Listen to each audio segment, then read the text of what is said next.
Hi ಸ್ನೇಹಿತರೆ, ಇವತ್ತು ನಮ್ಮಲ್ಲಿ ಫ್ರೈಡ್ ರೈಸ್ ಮಾಡ್ತಾಯಿದ್ದೀನಿ. ಹೇಗಿದೆ ಅಂತ ದಯವಿಟ್ಟು ಕಮೆಂಟ್ ಮೂಲಕ ತಿಳಿಸ್ಕೊಡಿ ಸ್ನೇಹಿತರೆ. ಇದಕ್ಕೆ ಬೇಕಾಗಿರೋದು ಏನೇನು ಅಂತ ನೋಡೋಣವಾ. ಒಂದು ಈರುಳ್ಳಿ ಸಣ್ಣದಾಗಿ ಉದ್ದದಾಗ ಕಟ್ ಮಾಡಿ ರೆಡಿ ಮಾಡಿ ಇಟ್ಕೊಳ್ಬೇಕು. 3ರಿಂದ 4 ಹಸಿಮೆಣಸಿನ್ಕಾಯಿನ, ಬೀನ್ಸ್ 6ರಿಂದ 7 ಬೀನ್ಸು ಈ ಥರ ಕಟ್ ಮಾಡಿ ರೆಡಿ ಮಾಡ್ಕೊಳ್ಳಿ. ಕ್ಯಾರೆಟ್ನ ನಾನು ಸ್ನೇಹಿತರೆ ಕಟ್ ಮಾಡಿ ರೆಡಿ ಮಾಡಿಲ್ಲ. ಸೊ ಇದನ್ನು ದಪ್ಪದಾಗಿ ನಾನು ತುರಿದಿಕೊಂಡು, ಯಾಕಂದರೆ ಮಕ್ಕಳೆಲ್ಲ ಆಯ್ದು ಬಿಸಾಕ್ಬಿಡಿದ್ರೆ ಹಾಗಾಗಿ ಅಷ್ಟೇನಿಲ್ಲ ಸ್ನೇಹಿತರೆ. ಸೊ ಕ್ಯಾಪ್ಸಿಕಮ್ನ ಸಣ್ಣದಾಗಿ ಕಟ್ ಮಾಡಿ ರೆಡಿ ಮಾಡಿಕೊಂಡಿದ್ದೀನಿ. ಕ್ಯಾಬೇಜ್ ಇದು ಕೂಡ ಸಣ್ಣದಾಗಿ ಕಟ್ ಮಾಡ್ಕೊಳ್ಳಿ. ಇದು ಮಾಡೋದು ಹೇಗೆ ಅಂತ ನೋಡೋಣ ಬನ್ನಿ ಸ್ನೇಹಿತರೆ. ಕಾಯ್ದಿರೋ ಎಣ್ಣೆಗೆ ಇವಾಗ ಆನಿಯನ್ನ ಯೂಸ್ ಮಾಡ್ತಾಯಿದ್ದೀನಿ. ಈರುಳ್ಳಿ ಹಾಕೋತಾ ಇದ್ದೀನಿ. ಈರುಳ್ಳಿ ತುಂಬ ಫ್ರೈ ಆಗೋದು ಬೇಡ ಸ್ನೇಹಿತರೆ, ಒಂದೇ 1 ನಿಮಿಷ ಫ್ರೈ ಆದರೆ ಸಾಕು. ಯಾಕಂದ್ರೆ ಜಾಸ್ತಿ ಯಾವುದು ಬಾಯ್ಲ್ ಆಗೋದು ಬೇಡ, ಹಾಫ್ ಬಾಯ್ಲ್ ಆದರೆ ಸಾಕಾಗುತ್ತೆ ಸ್ನೇಹಿತರೆ. ಫ್ರೈಡ್ ರೈಸ್ಗೆ ಯಾವತ್ತು ಹಾಫ್ ಬಾಯ್ಲ್ ಆಗಿದ್ರೆ ತುಂಬ ಟೇಸ್ಟ್ ಕೊಡುತ್ತೆ. ಸೊ ಇದಕ್ಕೆ ನಾವಿವಾಗ ಬೀನ್ಸ್ನ ಕೂಡ ಆ್ಯಡ್ ಮಾಡ್ತಾಯಿದ್ದೀನಿ.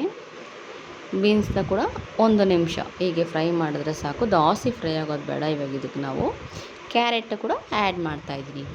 ಕ್ಯಾರೆಟ್ ನೋಡಿ ಇವಾಗ ಆ್ಯಡ್ ಮಾಡ್ತಾಯಿದ್ದೀನಿ. ನಿಮಗೆ ಗೊತ್ತಾಗುತ್ತೆ ಸ್ನೇಹಿತರೆ, ತುಂಬ ಫ್ರೈ ಆಗಿಬಿಟ್ರೆ ಅದು ಫ್ರೈಡ್ ರೈಸ್ ಆಗೋಲ್ಲ, ಪಲಾವ್ ಆಗಿಬಿಡುತ್ತೆ. ಸೊ ಅದರಿಂದ ತುಂಬ ಫ್ರೈ ಆಗೋದೇನು ಬೇಡ. ಈಗ ನಾವು ಕ್ಯಾಬೇಜ್ ಎಲೆಕೋಸನ್ನ ಇದಕ್ಕೆ ನಾನು ಇವಾಗ ಆ್ಯಡ್ ಮಾಡ್ತಾಯಿದ್ದೀನಿ. ಎಲೆಕೋಸ್, ಕ್ಯಾಪ್ಸಿಕಮ್.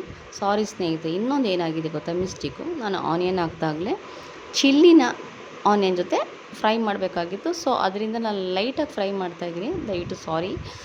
ಇದ್ರ ಜೊತೆಗೆ ಅರ್ಧ ಸ್ಪೂನ್ ಗರಂ ಮಸಾಲ, 1/4 ಸ್ಪೂನಷ್ಟು ಚಿಲ್ಲಿ ಪೌಡರ್, ರುಚಿಗೆ ತಕ್ಕಷ್ಟು ಉಪ್ಪು, ಇಷ್ಟನ್ನು ಹಾಕ್ಕೊಂಡು ದಯವಿಟ್ಟು 1 ನಿಮಿಷ ಹೀಗೆ ಫ್ರೈ ಮಾಡ್ಕೊಳ್ಳಿ. ಜಾಸ್ತಿ ಫ್ರೈ ಆಗೋದೇನು ಬೇಡ ಫ್ರೈಡ್ ರೈಸ್ ಆಗಿರೋದ್ರಿಂದ. ಸೊ 1 ನಿಮಿಷ ಫ್ರೈಡ್ ರೈಸ್ನ 1 ಅವರ್ ಮುಂಚೆ ನಾನು ರೈಸ್ ಮಾಡಿ ರೆಡಿ ಮಾಡಿ ಇಟ್ಕೊಂಡಿದ್ದೆ. ಆ ರೈಸ್ ಈಗ ತಣ್ಣಗಾಗಿದೆ ನೋಡಿ. ಇವಾಗ ಇದಕ್ಕೆ ನಾನು ರೈಸ್ನ ಆ್ಯಡ್ ಮಾಡ್ತಾಯಿದ್ದೀನಿ. ರೈಸ್ನ ಮಿಕ್ಸ್ ಮಾಡ್ತಾ ಇದ್ದಷ್ಟು ಬಿಸಿ ಬಿಸಿ ಅನ್ನ ಹಾಕೊಂಡ್ರೆ ಅನ್ನ ಮುದ್ದೆ ಆಗ್ಬಿಡುತ್ತೆ ಸ್ನೇಹಿತರೆ. ಅದರಿಂದ ಈ ಥರ ಅನ್ನ ಉದುರಾಗಿರಬೇಕು. ಸೊ ಈಗ ಇದನ್ನೆಲ್ಲ ಸರಿ ಮಿಕ್ಸ್ ಮಾಡಿ ರೆಡಿ ಮಾಡ್ತಾಯಿದ್ದೀನಿ.